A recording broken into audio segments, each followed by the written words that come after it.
दक्ष प्रजापति को कुछ नहीं बोला।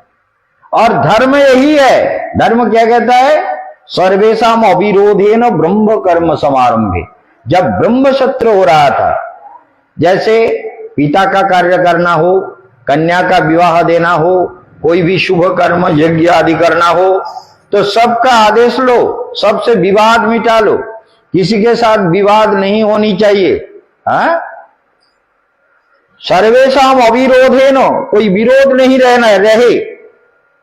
ब्रह्म कर्म समारंभे, ब्रह्म कर्म के आरंभ में सर्वेशम अविरोधेन, सबसे विरोध मिटा लो, विवाद मिटा लो। कोई विवाद नहीं है। विवाद करने से दुख होता है, विवाद करने से मन मलिन होता है, विचार मलिन होता है, इसलिए किसी के साथ विवाद नहीं करना है। ब्रह्म कर्म समारंभे, जो मांगलिक कार्य करना चाहते उस मांगलिक कार्य में किसी प्रकार देश विद्वेष हिंसा कपटता विवाद झगड़ा नहीं रहना चाहिए। तो शिव जी तो चले गए, लेकिन दक्ष प्रजापति को अच्छा थोड़ी लगा। वो तो बहुत अभिमानी थे, अहंकारी लोग। सहज में गाली तो उसी ने दिया, शिव जी ने तो कुछ नहीं बोला, लेकिन उसने सोचा कि आज हमको ऐसा यज्ञ करना है। यज्ञ शुरू कर दिया। इष्टम राज वाजपेन वरिष्ठान भीभुज च बृहस्पति शबम नाम समारे विक्रतुत्तमम्। बृहस्पति शब नाम यज्ञ का आरंभ किया कि ये यज्ञ में शिव को नहीं बुलाए, सारे देवताओं को बुलाया जाता है। देखिए हमारे यहाँ जो घट लगाए हुए हैं, सभी 9 ग्रहों का घट, भगवान विष्णु का घट, सबको बुलाया जाना चाहिए। शिव जी को सबको बुला के प्रार्थना करके, शिव जी के बिना कोई यज्ञ पूरा नहीं होता। शिव के करुणा के बिना जीव का कोई कल्याण भी नहीं होता। इसलिए शिव जी का करुणा ध्यान दीजिए, इतनी विशेष बात है, इसको हमको ध्यान देना जरूरी है। तो देखा गया, आवाज नहीं, बिल्कुल शांत ध्यान दो, प्रत्येक शब्द पर ध्यान दो। थोड़ा रहे कथा करना है तुमको, इसके बाद तुम कथा करोगे, ठीक है ना? ठीक से सुनो, ध्यान से सुनोगे नहीं तो कथा कहां से आएगा? कान में वो फटकी क्यों लगाया हुआ है? तो इसलिए ये प्रकरण आया कि भगवान शिव चले गए, अध्यक्ष ने यज्ञ का आरंभ कर दिया। सारे लोगों को निमंत्रण, नारद जी आए, नारद जी के बोले नारद तुम ऐसा करो, तुम तो मेरे भाई हो। बोले हाँ आपका भाई तो हूं। बोले ठीक है, तुम जाके ना सारे संसार को निमंत्रण करो, सभी देवताओं को निमंत्रण करो, सब जगह निमंत्रण करना, केवल कैलाश में नहीं जाना, कैलाश का निमंत्रण नहीं होना है। नारद जी ने कहा कोई बात नहीं, आप जैसे कहेंगे, आप राजा हैं, आप सभापति है, आपका आदेश पालन करना मेरा धर्म है, इसलिए मैं सबको निमंत्रण किया। सारे देवलोक, नागलोक, ऋषि लोग, तपलोक, जनलोक, महरलोक, सबको निमंत्रण किया, लेकिन कैलाश नहीं गए। सबको निमंत्रण कर दिया। करने के उपरांत सब देवता लोग यज्ञ में आने लगे, तो उस समय नारद जी कैलाश पहुंचे। महादेव तो ध्यान में बैठे थे, महादेव अपने योग समाधि में बैठे थे। महादेव कुछ नहीं जानते, लेकिन सब जानते हैं। कुछ नहीं जानते लेकिन सब जानते हैं। बोले भैया जैसा करना करो। तो घर में जो माता सती थी, पार्वती नहीं, सती के पास जाके बोले माता नारायण नारायण नारायण भज नारायण नारायण भज नारायण नारायण नारायण भज नारायण नारायण भज नारायण नारायण नारायण भज नारायण नारायण। नारायण नाम कर दिया, नारायण का नाम ले लिया और बोले नारद आ गए। तो सती माता बाहर आ गई। बोले नारद क्या संवाद है? बोले देखो आकाश में देखो, सारे देवताओं का विमान कहां जा रहा है? बोले कहां जा रहा है? इतने सारे विमान, देवता लोग, विमान में ज्योति और इतना सुंदर सज धज के देवियां, सारे गंधर्व लोग, यक्ष लोग, किन्नर लोग और ऋषि लोग, तपोलोग सब जा रहे हैं। नारद ये लोग कहां जा रहे हैं? बोले थोड़ा ध्यान से देखो, तुम्हारा बाप यज्ञ कर रहा है। तुम्हारा बाप जो है वो यज्ञ कर रहा है, और वो दक्ष प्रजापति शिव विहीन यज्ञ कर रहा है। शिव को बोले शिव विहीन मतलब तुमको नहीं बोले नारद, तुम बहुत ही तुम्हारा बुद्धि नहीं है। मैं बाप का छोटी बेटी हूं, मैं छोटी हूं, सबसे छोटी, तो मुझे पहले निमंत्रण आना चाहिए था। तूने निमंत्रण मुझे नहीं दिया, पहले उन लोगों को दे दिया, वो सब जा रहे। तो एक बात बताओ, तस्मिन् भगिन्नो मम नम भर्तृभि स्वकई ध्रुवम गमिष्यन्ति सुहृदि दृक्षवः। सब लोग मेरा अपेक्षा कर रहे हैं, मुझे देखने की प्रतीक्षा कर रहे हैं। दिदृक्षवः, सब देखना चाहते हैं मुझे। सारे मेरे भगिनी के पति, मेरे आत्मीय, मेरे सजन सब मेरा इंतजार कर रहे होंगे, और तुम आखिर में मेरे घर आए। बोले नहीं, मैं तुम्हारे घर नहीं आया। बोले तो आए हो? बोले नहीं आया, तुम्हारे पिताजी ने कह दिया कि कैलाश में मत जाओ, कैलाश का निमंत्रण मत करो। बोले फिर क्यों आए?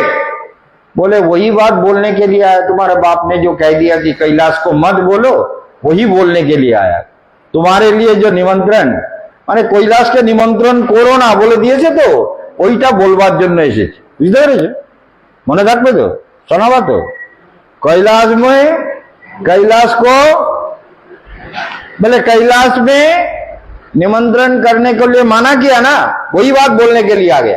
बोले वही बात? बोले हाँ वही बात बोलने के लिए आया हूं, क्योंकि तुम्हारे बाप ने तुम्हारे घर में निमंत्रण करने को माना किया। सुनते ही सती रोने लगी। ये क्या बात है, मैं पिताजी का छोटी पुत्री हूं, और मैं सबसे छोटी बहन हूं, और मेरे जो परिजन है, आत्मीय सजन है, सब मेरे लिए दुखी हो रहे हैं, मुझे क्यों निमंत्रण करने को मना किया? नारद तुम्हें कुछ मालूम है? मुझे तो कुछ भी मालूम नहीं है। यही भागवत की विशेष कथा है, ध्यान दीजिए। क्यों? शिव जी ने आके घर में नहीं बताया कि ये सती, तुम्हारे पिता ने हमको ऐसे अपमान किया, गाली दिया, निंदा किया, अभिशाप दिया, ये सब कुछ कहा। ये घर में नहीं बोला, क्योंकि बोलने से घर में क्लेश होता है, झगड़ा होता है। तो शिव जी तो स्वयंभू भगवान, शिव जी तो स्वयं भगवान है, सदा शिव है, मंगलमय है, इसलिए अमंगल कभी नहीं करते। इसलिए सती को कुछ नहीं बोली। सती को मालूम ही नहीं है कि दक्ष प्रजापति के साथ कौन सा झगड़ा हुआ, क्या हुआ, नहीं हुआ, ये सब सती को मालूम ही नहीं। नारद बोले तुमको मालूम नहीं? तुम्हारे पति के साथ बहुत झगड़ा किया तुम्हारे पति ने दक्ष प्रजापति के साथ। बोले नारद क्या बोल रहे हो? भोलानाथ शिव शंभु कैलाशपति मेरे प्रभु है, वो कभी किसी से झगड़ते नहीं है। बोले उन्होंने तो झगड़ा नहीं किया, वो बात तो तुम्हारी देवी ठीक है, लेकिन तुम्हारे बाप ने बहुत गाली दिया, बहुत अभिशाप दिया, और नंदी ने भी दिया, उन्होंने कुछ नहीं कहा। बोले फिर तुम हमारे पति के ऊपर दोष लगा रहे हो? बोला हाँ, तुम्हारे पति वहां से चले आए, कुछ नहीं बोला। बोले ठीक है। नारद बोले अब मां मैं चलता हूं, मैं यहाँ ज्यादा देर रहना मेरे लिए उचित नहीं होगा, पता नहीं क्या झगड़ा शुरू हो जाए, फिर मैं यहाँ जो भी कुछ कहा पता नहीं क्या होगा। झगड़ा तो उन्होंने शुरू करा दिया ना, कि तुम्हारे बाप ने यही कहने के लिए भेजा कि कैलाश में निमंत्रण मत करना। वही बात मैंने यहाँ आके बताया कि कैलाश में निमंत्रण नहीं देना है, तो यही मैं बोल दिया, मैं चलता हूं। नारद जी नारायण नारायण करते करते चले गए।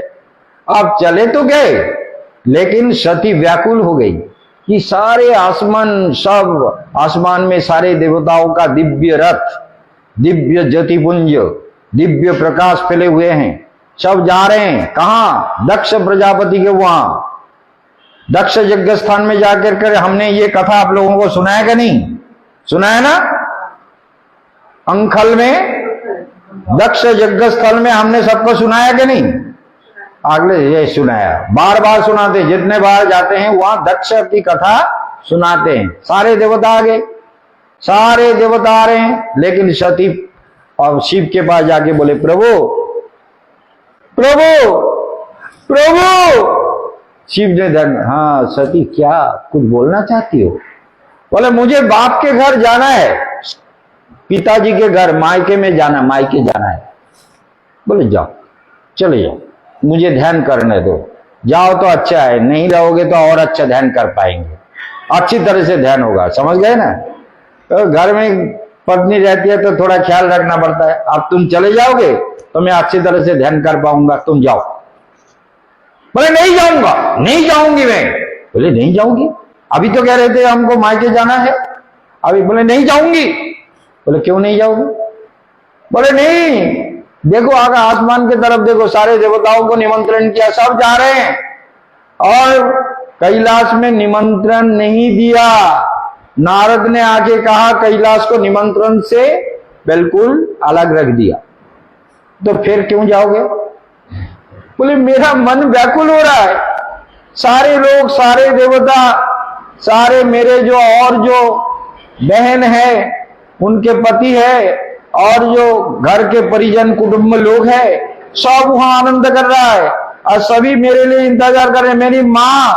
मेरी माँ तो देख रही है कि मेरी लड़की क्यों नहीं है, मेरी छोटी लड़की क्यों नहीं आई, मेरी माँ रो रही होगी, मेरे भगनी, मेरे बहन सारे रो रहे होंगे, और आप मुझे यहां रोक रहे, हमको जाना है। बोले जाओ जाओ जाओ जाओ जाओ। बोले नहीं, हमको जाना नहीं, हमको निमंत्रण क्यों नहीं है? आपने झगड़ा किया था, निमंत्रण क्यों नहीं आया? शिव जी बोले देवी एक बात बताओ, तुम्हें लगता है कि मैं झगड़ा करता हूं? कभी तुम्हारे साथ कोई झगड़ा किया है? जो कुछ कर रही हो तुम कर रही हो ना। यही बात है, जो भी कुछ कहना है तुम कह रही हो, हम तो कुछ नहीं कह रहे हैं। तुम कह रहे हो जाना है, एक बार कह रहे हो नहीं जाना है, निमंत्रण क्यों नहीं किया, क्यों मुझे नहीं बुलाया, ये सब तुम्हारी बात है, तुम्हारा माँ का, मायके का, तुम्हारे बाप का, तुम्हारा उन लोगों का विचार है। मैंने तो उनको कुछ नहीं कहा, तुम्हें भी कुछ नहीं कहता। लेकिन मेरा एक बात है, इसको ध्यान देकर सुनिए। ये भगवान शिव ने कहा कि देखो सती, कुछ बातें ऐसी होती है, इस श्लोक को ध्यान देकर सुनिए। भगवान शिव कहते हैं विद्या तपो वित्त बपुर्भयः। ध्यान दो, याद कर लो, विद्या तपो, विद्या जो विद्वान है तप करता है, बपुर भयः कुलई, ये 6 चीज जिनके पास होता है, शरीर भी बड़ा मजबूत है, बलवान है। विद्या जो विद्वान है, जो तप करता है, तपोबल भी है, और भयः नव यौवन भी है, और कुल, उच्च कुल में जन्म हुआ हो, तो ये सब क्या है? शिव जी कहते हैं ध्यान दो बात को, विद्या तपो वित्त बपुर्भयः कुलई। विद्या तपो वित्त, वित्त माने संपत्ति। ध्यान से इस बात को हमेशा नोट कर लेना, विद्या तपो वित्त, वित्त माने संपत्ति, बपु माने शरीर, बलई बल, बहुत बलशाली, और कुलई कुल, ये 6 चीज अगर साधु का हो, साधु में महादेव जी का ये श्लोक याद रख लेना, जिंदगी भर, जिंदगी भर इसको याद रखना कि महादेव, देवादिदेव महादेव का ही कहना है, विद्या तपो वित्त बपुर भयः कुलई। विद्या तपो वित्त बपु भयः कुलई, 6 हुआ ना? समझ गए? जो विद्या प्राप्त किए, जो तपस्या किया, तपस्या की शक्ति, अगर पापी को तपोबल मिल जाए तो पापी तपोबल से दुनिया का कल्याण करेगा। कंस ने भी तो तप किया था, और हिरण्याक्ष हिरण्यकशिपु ने भी तो तप किया था, जरासंध ने भी तप किया था। तप तो सब करते हैं, लेकिन यदि साधु तप करे तो उससे जगत का कल्याण होगा, और बदमाश लोग तप करे तो उससे जगत का कल्याण होगा। तपस्या भी अकल्याण के शक्ति जो पाता है उससे अकल्याण का काम करता है। ध्यान दो, विद्या तपो वित्त बपुर भयः और कुलई, ये 6 चीज है। तो महादेव पार्वती को कहते हैं भगवान शिव उवाच, देखो देवी, हे वरानने शोभनमेव शोभने, ये परमा सुंदरी, हे दक्ष कन्या, हे दाक्षायणी। ये दाक्षायणी का संबोधन करते हैं। दाक्षायणी शब्द ये सती को इस समय अच्छा नहीं लगा। दाक्षायणी शब्द प्यार से बोला जाए तो अच्छा है, लेकिन इस समय चीफ जो बोल रहे हैं वो अच्छा नहीं लग रहा है, क्योंकि दाक्षायणी माने दक्ष का कन्या, माने तुम्हारा बाप बहुत चालाक है, चालाक आदमी का लड़की हो तुम। तो चालाक आदमी का लड़की तुम्हारी भी बहुत चालाकी है, ये भी बात है। चालाक आदमी का लड़की हो दाक्षायणी। दक्ष माने चालाक लोग हैं, बहुत चालाक। दाक्षायणी तुम तो बहुत चालाक हो।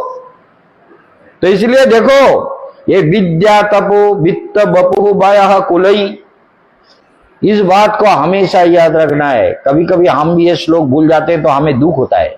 शिव जी बार बार कहते हैं कि ये 6 शतांग गुणई, ये साधु के लिए तो गुणकारी है, साधु के लिए मंगलकारी है, जगत के लिए भी मंगल होगा। साधु तपस्या करे तो तपशक्ति के द्वारा दुनिया का कल्याण करेगा। सब साधु विद्या प्राप्त करे तो विद्या वो ज्ञान दुनिया को देगा। और बपू साधु का शरीर मजबूत हो तो तपस्या करके भगवान को पाएगा, लोगों को दिखाएगा कि देखो ऐसे प्राणायाम करो, ध्यान करो, मंत्र जप करो, जो शाम को रोज आपको सिखाते हैं।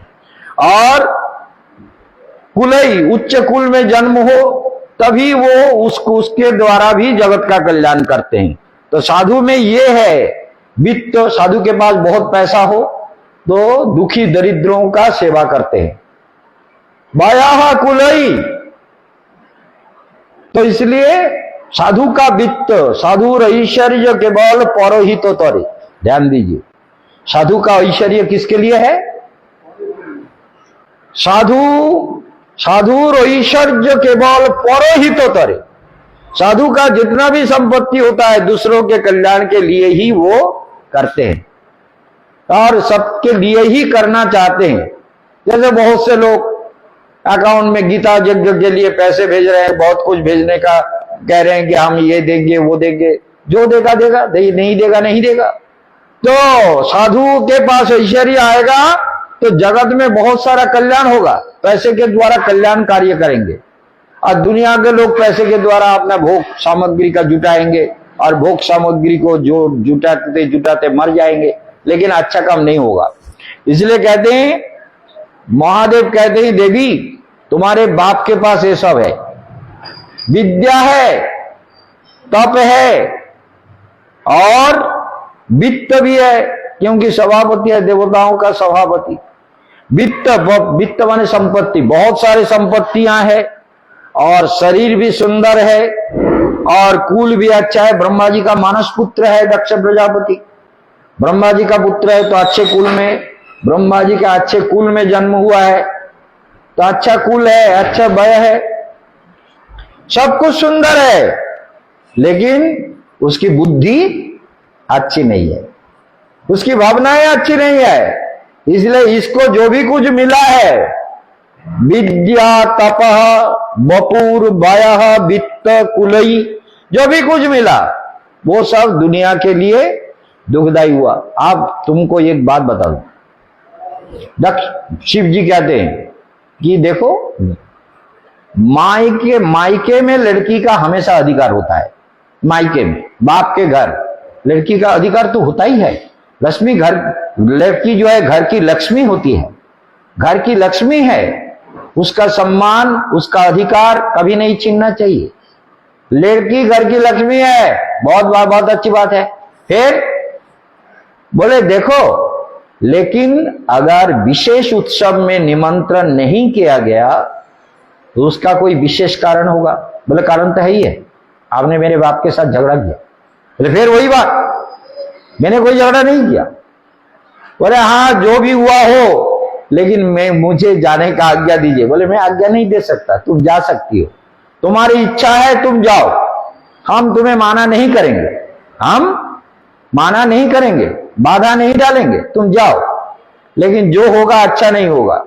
मेरे हिसाब से छोटी लड़की को अगर निमंत्रण नहीं दिया गया, उसके जो विशेष कारण होगा उससे बहुत कुछ गड़बड़ हो सकता है, पता नहीं क्या होगा, लेकिन तुम जाओ, जल्दी जल्दी जाओ और सती मुझे ध्यान करने दो, मैं ध्यान में बैठ जाऊं, बोले आपको खाली ध्यान लगा रहता है। ये केशवानंद महाराज भी सारे भागवत में केवल ध्यान के बारे में ही बताते हैं, आप भी वही बताते हो, है ना।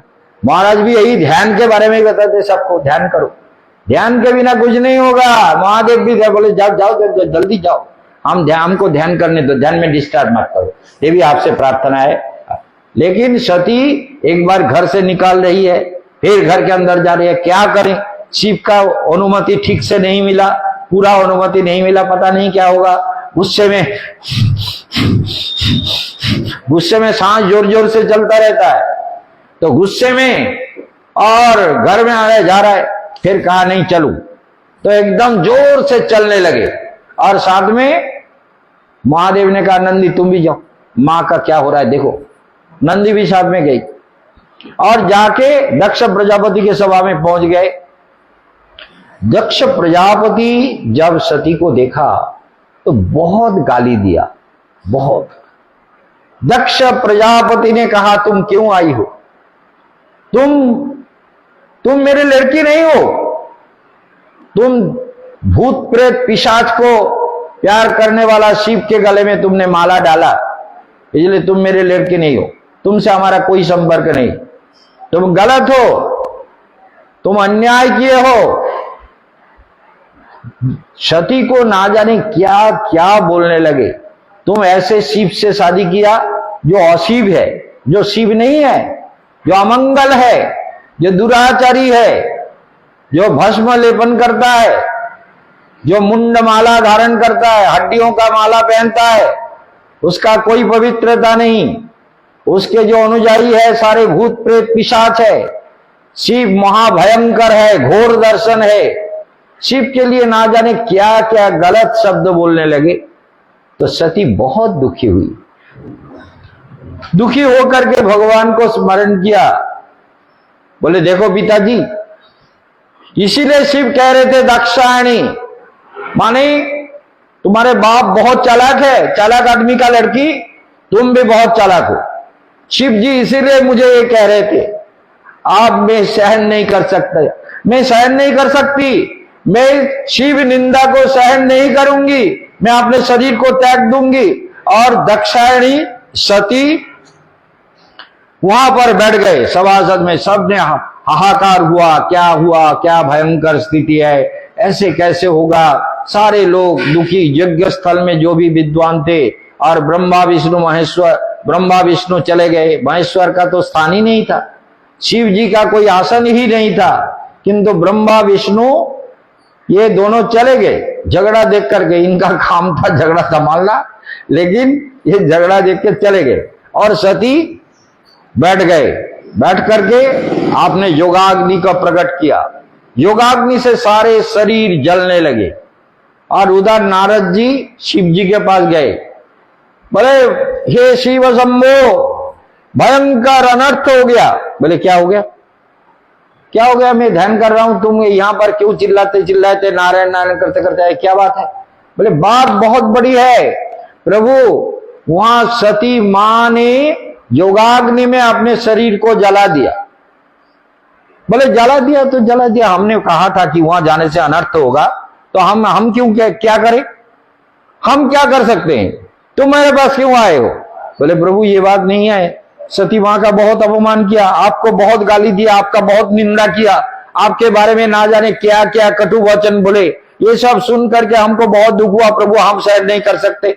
बोले अरे कोई हमको हमेशा अच्छा ही बोलेगा, ऐसी कोई संकल्प लिया है क्या, जिसका जैसा मन मर्जी है वो ऐसा ही बोलेगा, सब अच्छा बोलेगा, ऐसा नहीं है, इसलिए तुम मेरे पीछे क्यों पड़े हुए हो, तुम जाओ।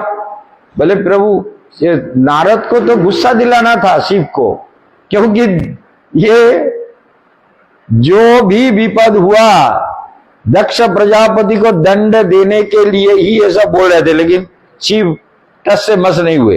वो बोले ठीक है जो होना है वो। बोले प्रभु आपके साथ में जो हम आपके सेवक लोग गए थे ना, नंदी भृंगी आदि जो सब गए थे, उन सब को मार मार के और यज्ञ का अग्नि से इससे जला जला के मार पीट के सबको भगा दिया। अब शिव का क्रोध आया, लगा क्या मेरे सेवकों का अपमान, मैं सब सहन कर सकता हूं, सेवक का अपमान नहीं सह सकता, मैं छोड़ूंगा नहीं। अब उन्होंने क्रोध से अपने जटा को पकड़ करके तोड़ लिया, लेके फेंक दिया, और उससे एक भयंकर आकृति का प्रकट हुआ। उसका नाम है वीरभद्र। क्या नाम है? वीरभद्र। भयंकर, शिव का भयंकर एक रूप, महाकाल का रूप, हाथ में भयंकर खड्ग लेकर के, त्रिशूल और खड्ग लेकर के, भयंकर आसमान को छूने वाला उसका सिर, बहुत भयंकर मूर्ति लेकर के वो प्रकट हो गया। शिव जी बोले वीरभद्र जाओ, दक्ष हमारे सारे अनुचर को ले जाओ, जाके दक्ष यज्ञ का विनाश कर दो। तो इसलिए दक्ष यज्ञ विनाशानम, दक्ष का यज्ञ विनाश करने वाला शिव जी है, भेज दिया। जाके सब ने इस तरह से दक्ष यज्ञ में पहुंच करके क्या किया, दक्ष के यज्ञ कुंडों को तोड़ डाले, और शिव के गणों ने पेशाब के द्वारा बहा दिया सब, बोले भाग तोड़ो, सब फेंक दो। इतना बड़ा अनर्थ हुआ। क्यों हुआ? खाली दक्ष के कटु वचन के कारण। इसलिए कटु वचन दुनिया में बहुत सारे अनर्थ का कारण होते हैं। जैसे आप देखेंगे, दक्ष प्रजापति ने कहा था, इतना बड़ा भयंकर उत्पात हुआ। और आप इधर देखेंगे, द्रौपदी ने जो कहा उसी एक शब्द के कारण महाभारत हुआ। द्रौपदी ने क्या कहा था? अंधस्य पुत्र अंधः, अंधे का पुत्र अंधे हैं। क्यों? वो जो पांडवों का जो इंद्रप्रस्थ तैयार किए थे, उसमें जहां जल नहीं है वहां जल दिखता है, जहां जल है वहां सूखा दिखता है। इसलिए ये इंद्रप्रस्थ में प्रवेश करते समय दुर्योधन जहां जल नहीं है वहां जाके कपड़ा को ऊंचा कर रहा है, और जहां जल है वहां जाके गिर गया। तो इसलिए द्रौपदी ऊपर से देख के खिलखिलाते ये देखो अंधे का पुत्र अंधा है, देखो कैसे, जहां पानी नहीं है वहां तो कपड़ा ऊंचा कर रहा है, जहां पानी है वहां ऊंचा नहीं गया और गिर गया। ये दुर्योधन ने देख लिया। दुर्योधन ने कहा इतना बड़ा अपमान, ये पांडवों के खंड प्रस्थ जो है, पांडव के जो इंद्रप्रस्थ है, इसमें इतना बड़ा अपमान हुआ मेरा, मैं इस अपमान का बदला लेके रहूंगा, कुछ भी हो जाए। क्षत्रिय धर्म में ये कभी नहीं छोड़ूंगा, तो कभी नहीं छोड़ूंगा मैं।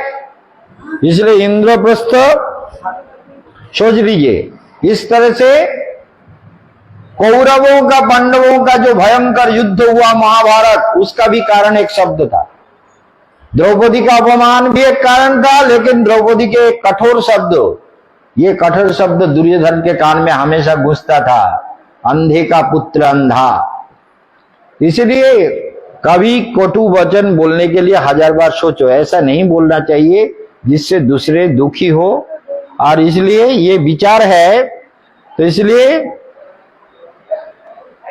देखो, जत पाद पदवम महतमन भी अभिलषित वीर निषेध ब्रह्म सार सारधि लोकस्य महर्षितम जातिशोतार्थिनः तस्मै भवान दुज्जति विश्व बंधवः। रुद्र भाग नहीं दिया, रुद्र का जो अंश मिलना था युद्ध यज्ञ में वो नहीं मिला, और ये सब देख करके बहुत दुखी हुए। और हम लोग देखते हैं कि श्रीमद् भागवत में यही विचार को आगे बढ़ाते हुए हम दिखा देते हैं कि ये संसार दुखों का आगार है। छोटे छोटे कारण से हम लोग विवाद में फंस जाते हैं, छोटे छोटे कारण से हम दुखी हो जाते हैं, छोटे छोटे कारण हमारे मन को विचलित कर देता है, भगवान से अलग कर देता है। कभी नहीं होना चाहिए। इसलिए ये जो यज्ञ हुआ, दक्ष यज्ञ जो अधर्म था, धर्म के बारे में सोच लीजिए। धर्म प्रकरण चल रहा है, धर्म प्रकरण में जो अधर्म हुआ वही कहा गया कि अधर्म क्यों हुआ, क्योंकि यही कारण है। तो धर्म क्या है? बोले फिर सभी देवताओं ने मिलकर, जैसे यज्ञ के ऊपर लोगों का श्रद्धा नष्ट ना हो, सभी ने मिल करके, सभी देवता, सभी मुनि ऋषि, सब भृगु आदि, क्योंकि वहां वीरभद्र आकर के यहाँ इतना उत्पात मचाया, जो शिव का निंदा सुन करके हंस रहा था, उनको ऐसे घूसा मारा, सारे दांत को तोड़ दिया। जो जिसके सिर में जटा था वो सारे जटाओं को उखेड़ करके यज्ञ कुंड में डाल दिया। जिसने शिव का निंदा किया था वो दक्ष प्रजापति का मुंड को काट लिया, सिर पकड़ के काट दिया, काट के यज्ञ कुंड में फेंक दिया। बोले जा मूर्ख, दक्ष प्रजापति का मुंड काट के फेंक दिया। सारे जो ब्राह्मण ऐसे दाढ़ी, अपना दाढ़ी को नचा नचा के अनुमोदन कर रहा था, उनके दाढ़ी को खींच के तोड़ लिया, लेके यज्ञ कुंड में फेंक दिया। भयंकर वीरभद्र सारे दक्ष यज्ञ विनाशाय, दक्ष का यज्ञ का विनाश कर दिया। इसलिए इतना भयंकर विनाश कि कोई सोच भी नहीं सकता। सारे देवता डर के मारे भागने लगे, कहां जाए क्या करे, अरे हमको तो वीरभद्र मार डालेगा। किसी को नहीं छोड़ रहा था। ब्राह्मण जो वहां यज्ञ करने आया था उनको भी पकड़ पकड़ के दांत तोड़ दिया, बाल तोड़ दिया, जटा तोड़ दिए, कि सबको मार मार के खून के नदी बहा दिए। और शिव के गणों को कहा पेशाब करके बहा दो, सब पेशाब करके धो दो। पेशाब से धो दिया, सारा यज्ञ भूमि का एकदम अपवित्र कर दिया। फिर क्या हुआ? बोले यज्ञ स्थान को ऐसे अपवित्र करना नहीं है। क्या करना है? बोले यज्ञ को पूरा करना है। तो यज्ञ को पूरा करने के लिए सभी देवताओं को फिर बुलाया गया, शिव जी को बुलाया गया, और दक्ष के लिए एक छाग मुंड ला करके उनके सिर पर रख दिया। दक्ष बच गया। शिव जी ने कहा देखो यही तुमको ऐसे ही जीना है। क्यों? तुमने शिव का निंदा किया। शिव का निंदा करने वाला जो होता है उसका मुंड छाग जैसा, बकरा जैसा हो जाता है। बकरे का मुंड लगा दिया, तुम बकरे जैसे हो, क्योंकि शिव का निंदा किए हो, महापापी हो, तुम्हारा मुंड बकरा जैसा ही रहेगा। इसलिए ये भयंकर दक्ष यज्ञ, फिर सभी देवताओं को बुला करके ब्रह्मा विष्णु महेश्वर आए, सब ने मिलकर के कहा कि फिर ये जगह को पवित्र करो, सुंदर करो, फिर यज्ञ करो। यज्ञ करके जगत का कल्याण के लिए यज्ञ में पूर्णाहुति दो। ईदम पूर्ण होमम जससे विष्णवे, ये पूर्ण होम देना है जससे विष्णवे। तो इसलिए हे विष्णु, हे रुद्र, हे ब्रह्मा, हे देवता वृंद, ये यज्ञ भूमि में सब यज्ञ का भाग ग्रहण कीजिए। सबका यज्ञ भूमि का भाग दिया गया। यज्ञ पूर्ण हुआ और दक्ष प्रजापति के यज्ञ पूर्ण होने के बाद सारे देवता प्रसन्न होकर आनंद से उनको सब आपको पहचान नहीं पाया। मेरी बहुत बड़ी गलती हो गई, मेरे लड़की का ये हुआ, इसलिए आप मुझे क्षमा कर दीजिए। शिव से क्षमा मांग दिया। इस तरह से दक्ष यज्ञ पूर्ण हुआ और दक्ष का यज्ञ पूर्ण भगवान ने कराया। आज यहां तक धर्म के प्रकरण को तो क्यों हो गया? क्योंकि दक्ष ने विरोध भाव से यज्ञ किया था, शिव से बदला लेने के लिए यज्ञ किया था।